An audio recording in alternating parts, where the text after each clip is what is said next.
Hello everyone, this is Fadi, and I want to welcome you to episode 2 of the Search for Muhammad.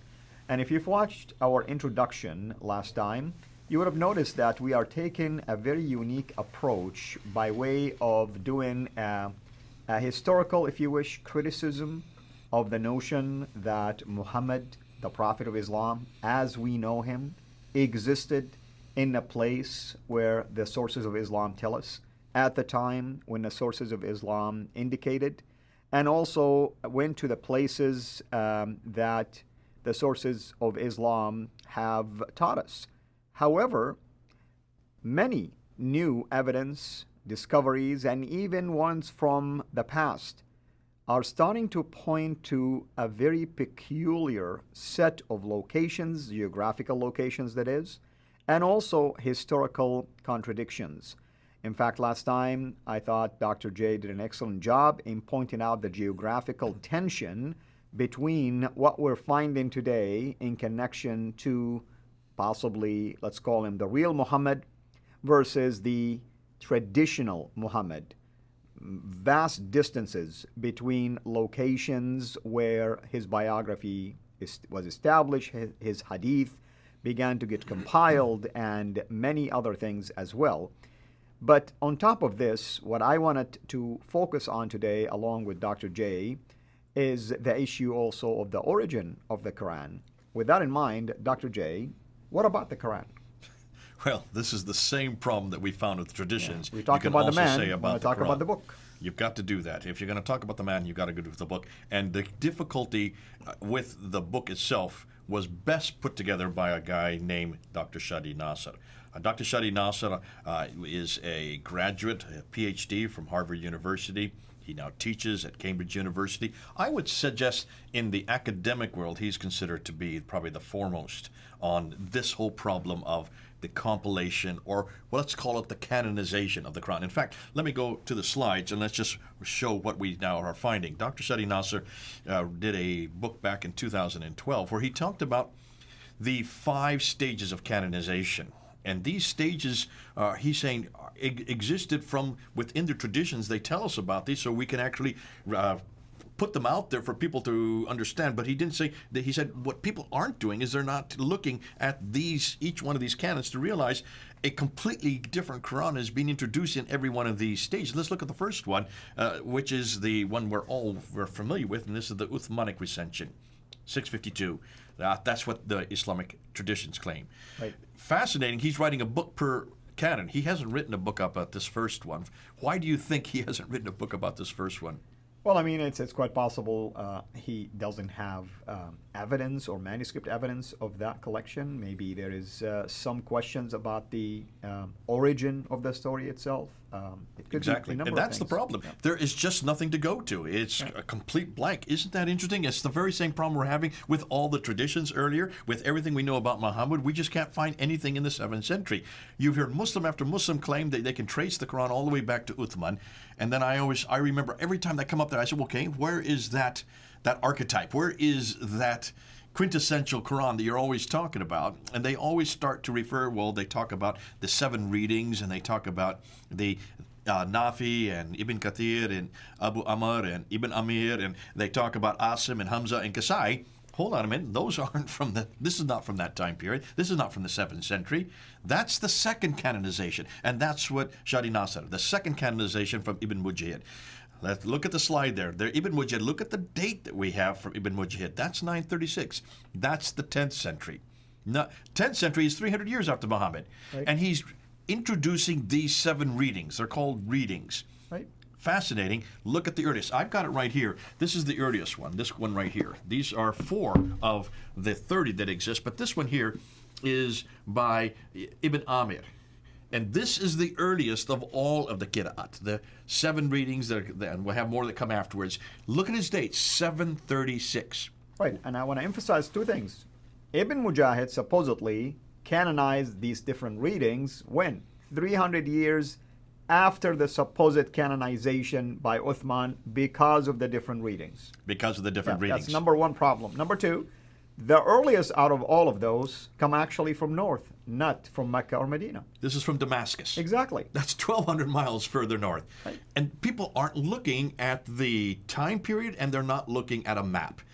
We did that with the traditions. We looked at a map and we looked at a timeline. Correct. 736, Muhammad died in 632. This is 100 years later that this is introduced, and this is the earliest. Of the 7 that were chosen by Ibn Mujahid in 936, they start from 736 and go all the way up to 805. 805 is the 9th century. So these are 8th and 9th century readings. But this is not all. Because then you have another guy. Let's go up to the slide again, and let's go to the third canon. And this is where he's introducing this other third canon. Now, how would you pronounce his name? Shatibi. Shatibi. Let's make sure you get it correct. Otherwise, I'll desecrate it with my American English, my American Arabic. So Shatibi, he then takes and realizes that there are so many Qur'ans that were being introduced. According to Dr. Shadi Nasser, he says that there could be now he doesn't use the number. I'm looking and just from all the inferences, there could be as many as 700 of these. 700 of these different, what we know as riwayats. These are different readings, different Qur'ans. Really, they're all different. And the word riwayah is peculiar, by the way, from an Arabic standpoint. It's almost like your storytelling. That's exactly what they are. Exactly. So here he takes every one of these 7 readings that Ibn Mujahid had introduced in the 10th century, 936. He introduces, look at his date, 1194. That's the late 12th century. Late 12th century, he introduces 2 for each one of the readers. That now you have 14. So the chain now, he's establishing the chain of narration. Chain of narration, the transmitters, the riwayat. We're now up to 21. You think that would be too many, right? No, there's still more. Because I thought it's one, right? That's right. There's supposed to be only one. Isn't that what Uthman did at the very beginning? Only had one, and he burned all the others? That's right. Let's go and see what Shadi Nasser does. Shadi Nasser, well, there's a 4th canon, and here's the 4th canon, Al-Jazari, or Jazari, however you want to pronounce it. Jazari, yeah. And Jazari, he then introduces 3 more readings of the readers. Each of those has 2 transmitters, the riots, and these are now 6. So 3 plus 6 equals 9. Add to the 7 plus 14, we have 21. That makes now 30 readings. But look at his date, 1429. That is the 15th century. And notice what he did. He added 3 more canonized readings. How in the world did he know about these canonized readings that even Ibn Mujahid did not include? Or that Al-Shatibi didn't even include. But you're talking about 3 of the ones that were above the 7. That's and remember, Yasser Qadi always said this over and over. These are the creme de la creme. These are the best of the best, these 10. These 10. And he's referring to Nafi, Ibn Kathir, Abu Amr, Ibn Amir, Asim, Hamza al-Kasai, Abu Jafar, Yaqub, and Khalaf. Those are the 10 right there. I've just given you them. What's missing in that list? Missing Hafs, Hafs the is one missing. That everybody uses. Everyone uses today is this guy. Where is this guy in that list? Well, if this is the creme de la creme, the top, the best of the best, the 10 readers, he is not there. Interestingly, when did he come in? Well, actually, he was introduced by our good friend Al-Shatibi. He was the one. It was not introduced till the 12th century. He is from 1196. Sorry, let me get that again. It's not 796, but he is introduced in 1194. Officially acknowledged. Acknowledged. Yeah. Then that's fascinating. Right. Let me ask you this. Whenever you are looking at manuscripts or anything that has come out of the desert or they found in a museum or whenever they find a new manuscript, what is the first thing you do with a biblical manuscript to see if it's authoritative or not? Well, obviously, they do a lot of things. They want to look at the dating. They want to make sure it compares to what we have today. That's important. Well, how do you do that? Well, you look at earlier manuscripts. Well, you open it up, right? Exactly. You would open and up. You compare. In fact, you do a textual criticism. This is called textual criticism. So what you would do, you would take this manuscript. Now, this is Ibn Amir's, and you would open it up and you would read the text, right? That's what we do with the biblical manuscript. Yeah, and show, please, the reason behind these color codes. I want people to see. There are differences. It's telling you. This is read different than the Hafs one. Okay, but that's something we found today. Right. When this was first introduced, did they do that? No, because if Hafs was original, they could have discovered that. Okay, so that is looking back to a standard. That's right. So this is a modern reference point. That means there has to be a standard, which means they at least opened up the book and read the words. Except they did it couple of hundred years later. A couple of hundred years later, when they started with this guy Ibn Amir or Nafi or Ibn Kathir or Abu Amr, did they open up one book and read it? No. It doesn't look like it. So how did they choose these 7 readers? How did Ibn Mujahid choose these 7 readers? How did Al-Shatibi choose the next 14? And how did Al-Jazari choose the next 9? I'm going to use your own terminology, popularity contest. It was a popularity contest. Yeah. They didn't do any textual criticism. They didn't look at anything to see whether or not it fit to that which came earlier, which is what you would think would happen. That's what proper textual criticism is. Yeah. They didn't do anything like that. They basically looked to see how many students they had, how many people came after them. Basically, whoever had the longest number of chains of students, they were chosen. They were chosen, but that's not all. Look at this one here. This is the second most popular one. This is called the Wash. This is known and used all over North Africa. How was this chosen? When this was chosen by Al-Shatibi, why did he choose this guy? Do you know what the reason is behind this? Because he didn't have very many change of names. He was in Cairo, I think. Now, in fact, there were 2 others, Ismail bin Jafar and Al-Musayyabi, who were both in Medina, these are from supposedly Muhammad, right? That's Bashir bin Qurayshi. Yeah. They were both in Medina, but he is not from Medina. Cairo.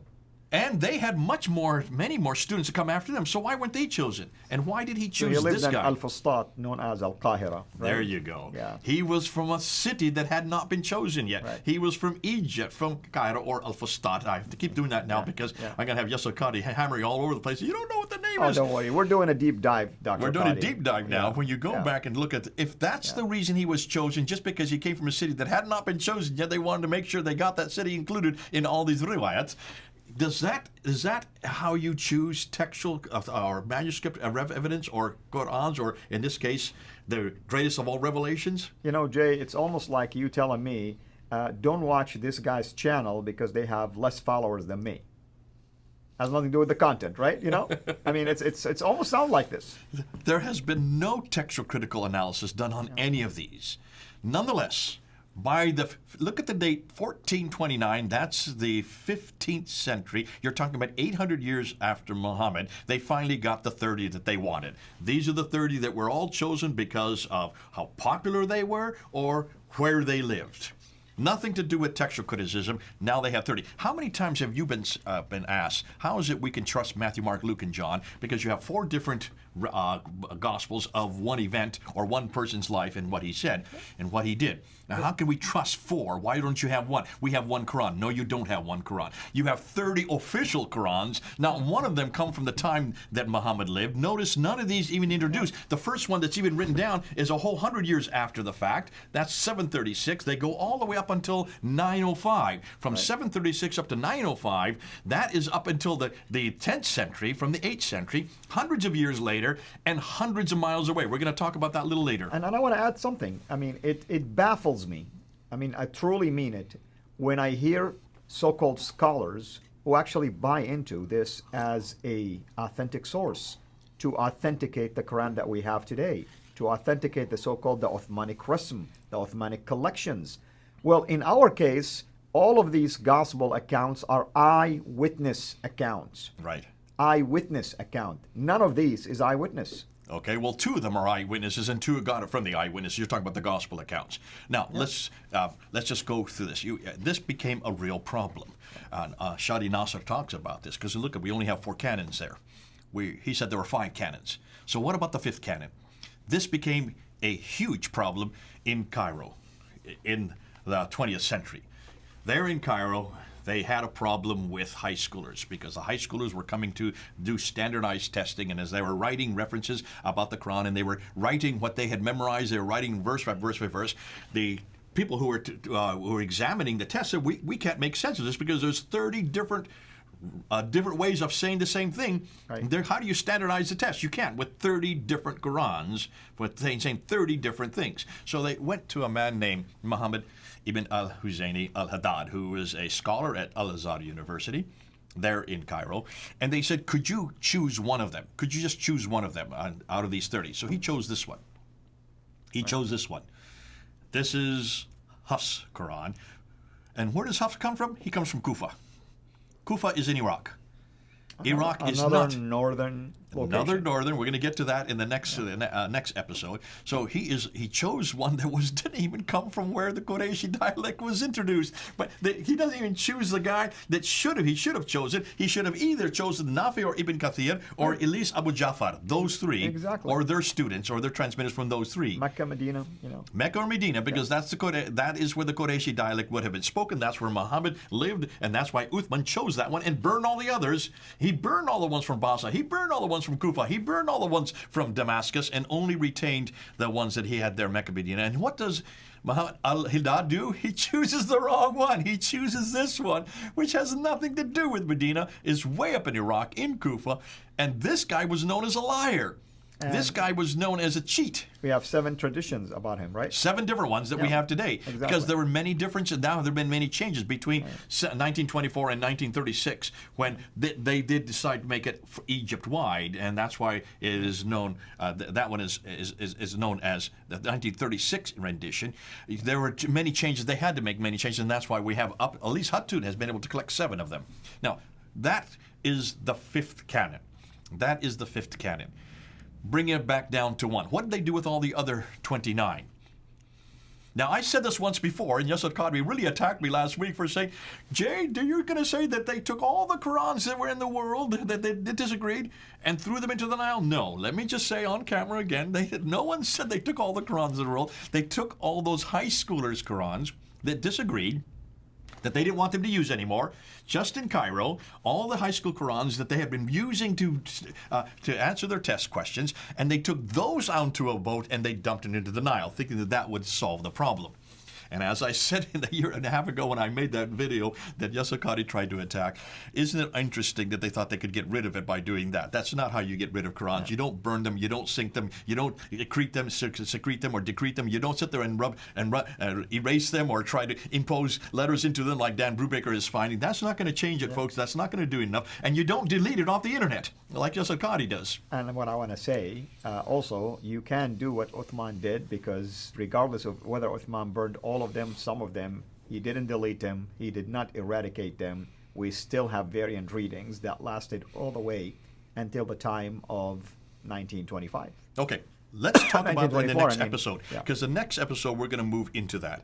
And that's so important, because once we get to the next episode, I want to unpack. There are problems with every one of these canons. But can you see Shadi Nasser, who is now, the Muslims don't want to deal with him because he's such an intellect, he's such an academic. You don't touch him because of the fact that he is actually going back to the original tradition, and he's just bringing him down to layman's terminology so we can read them and then we can use them. I want to unpack and show you there are problems with every one of these canons. And for that, we are really thankful for the work that people like Dr. Shadi Nasser do, your work, Robert Spencer's work, and Dr. Brubaker's and others as well. Brother, thank you so much. We can't wait, of course, until we hear more in the next episode. And everybody, hopefully you're enjoying this amazing series. I assure you that you are going to hear a lot of groundbreaking information and data that you're not going to hear anywhere else outside of my channel and Vander Films channel, and hopefully others will begin to spread that type of news. Till we meet again, have a blessed day. Thank you so much for taking the time to watch this video.